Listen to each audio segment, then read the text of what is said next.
Now pay attention. I want to show you a mystery. I want to show you how altars work. May God give us understanding.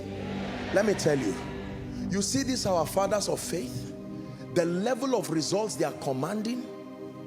Believe me, if you think it is just based on intellect, think again. You see this our nation and Africa, the kind of trouble we are in. If you think it's just a political trouble, think again. Do you not see the consistency of the operations regardless what government comes? It is an altar, my dear people, more than just who is there or who is not there.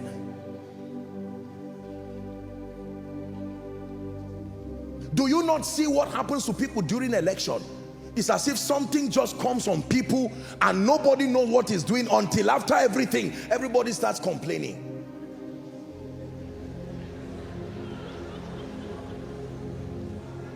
Please pay attention. Please pay attention.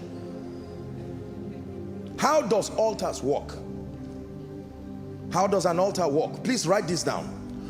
All satanic altars are powered by one major altar.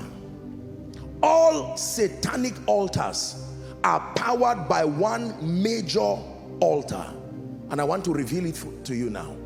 All satanic altars, systems of authorization, systems of communication, right? They are powered by one major access point or one major altar.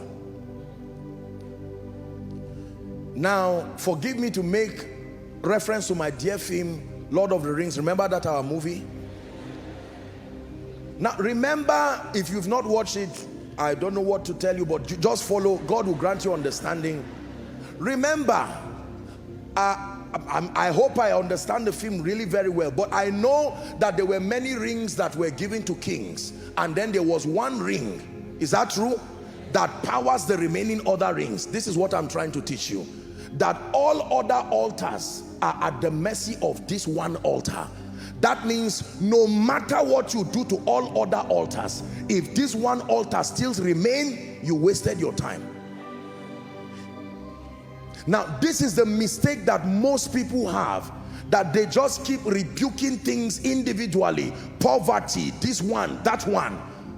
All satanic altars are powered by one major altar. Pay attention now. It's called the altar of sin and iniquity. Write it down, please. Judges chapter 6 and verse 1. The altar of sin and iniquity.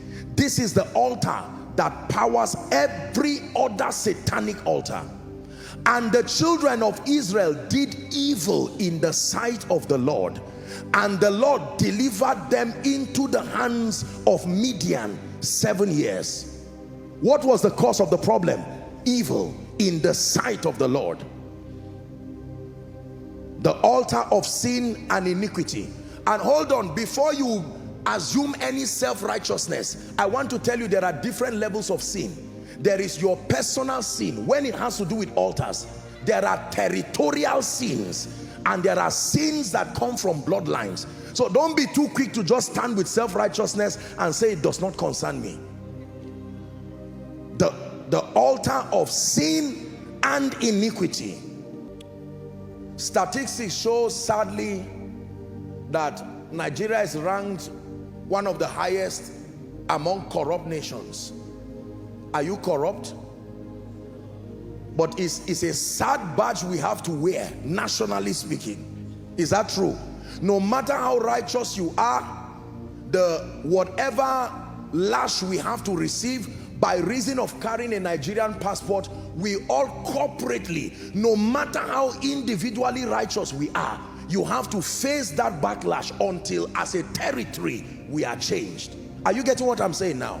Sodom and Gomorrah, a territory can sin. If I stole money and I bought cassava with it and a goat eats it, territorially we are all sinners. So the animals fasted. It's in your Bible.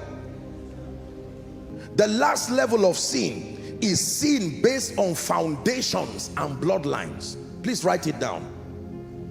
Don't worry, don't be afraid of hearing all these words. I know you've heard them and you've run away from them for a long time. You just trust me, I'm a good pilot. Sin based on foundations and bloodlines. Don't forget these three levels of sin: personal sin, territorial sin, and then sin that is based on foundation and bloodline. Psalms 11 and verse 3, it says, if the foundation be destroyed, what can not what can men do? Even the righteous will be affected. Whether you like it or not, we are all victims of territorial sin. And if not all of us, especially Africa, bloodline, foundations.